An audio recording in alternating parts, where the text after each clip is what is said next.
Today I have the Galaxy S21 in Phantom Pink. Despite being plastic, the back panel is a cool combination of matte finish and semi-holographic.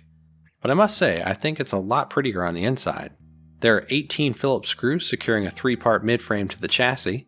I'll start with the 5 that hold in the center metal shield. It also has the wireless charging coil sticker on it. I want to disconnect the wireless charger, but I'll tell you what's way more important than that: disconnecting the battery. It can be pulled away from the phone. After the coil is out of the way, I'll just disconnect everything in sight. It all needs to be moved over to the replacement housing. The top midframe has 7 screws holding it in place, and a very small flex connector on the bottom center for the ear speaker. There is a pry point off to the right hand side, but I went for that random spot for some reason. It can then be popped up and out. Well, this is interesting. Some debris has found its way in through the large earpiece gap and gotten wedged between the screen and the speaker. That's not good, is it? 6 more screws are locking the bottom loudspeaker in place. The large metal plate to your left is the primary loudspeaker for this phone. The 2 speakers in this phone are roughly the same size for that cool stereo effect when you watch videos, like the ones I have on TikTok, followed by the now traditional left-hand pry point we've seen on other Samsung devices. This is new and interesting. The display ribbon is separate and acts only as an extension off this Lego connector on the backside of the screen. Now the sub portions of the board and antenna ribbons can be disconnected and set aside.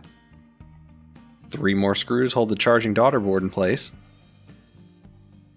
Before we get too far ahead of ourselves, it's a good idea to remove the SIM tray, which is now on the bottom of this phone. Interesting spot this year. All that out of the way, the charging port is free to be lifted up out of the housing. It's firmly wedged in, so encourage it. Back to the top, there's a single screw holding in the ultra-wide camera, and also acting as a board screw in some sense. The board tends to get hooked on the camera standoffs, give it a wiggle, and walk it out. One of the 5G antenna bricks is located on the left side of the phone by the coin-style vibrator. There's another part here that we'll come back to. Another stands alone, with just 2 screws securing it inside a trench on the right side of the housing, just next to this big battery. It also has a tiny strip of adhesive underneath, but Samsung has conveniently placed this pry point below it. Over to the heating mat for both housings. The selfie camera on the replacement part is an international version of the camera and won't work on the North American version. Some hot glue holds the camera in place. With a bit of heat and some careful prying, it can be removed and set aside to be transferred. Heat and alcohol can be used to loosen the permanent adhesive holding the battery in. Bent batteries aren't fun, so be careful. There's an antenna at the top of the vibrator. It's held in with 4 tri-wing screws and needs to be swapped. Even though the new part includes one, looking closely you'll see this is for the EU or European market.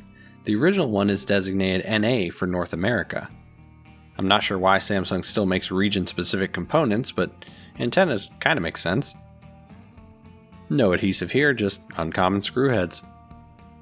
The replacement frame has a large graphite cooling pad. I guess the luxurious copper vapor chambers are going away in favor of this less than pretty option.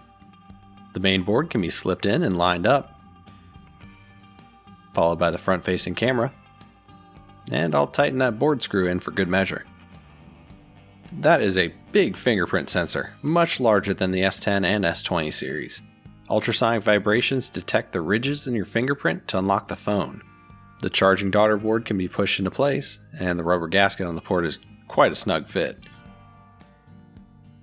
With some fresh adhesive, the beefy 4000 mAh battery can be dropped into its chamber.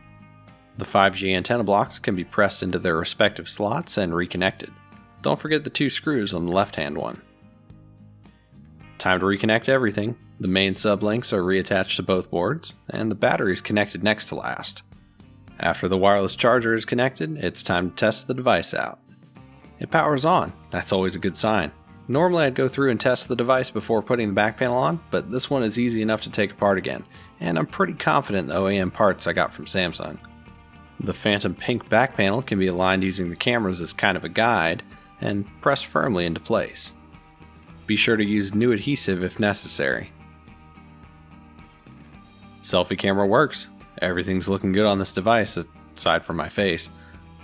Thanks a ton for joining me. Please consider subscribing if you enjoy these kinds of videos, and be sure to follow some of the stranger things I see over on TikTok and Instagram. See you next time.